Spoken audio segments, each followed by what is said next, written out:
биздин президентибиздин Садыр Нурбаевдин демилгеси менен ишкерлерге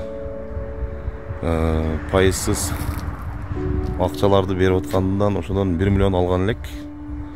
Муну Аллага шүгүр ишибизди мантип алдыга жылдырып, мынандай заказдарды алып иштеп атабыз. Азыр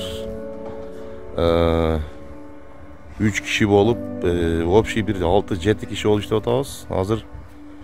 Азыр мына бүгүн 3 киши болуп калдык. Ушул иш жакшы, президентибизге рахмат. Так, мындай темирлер дагы кардарлар көрөт.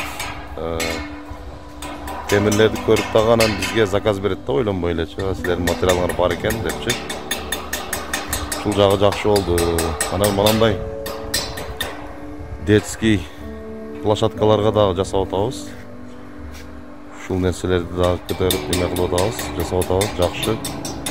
Балдардын айлыгы деле жакшы. Иш көп, иншалла.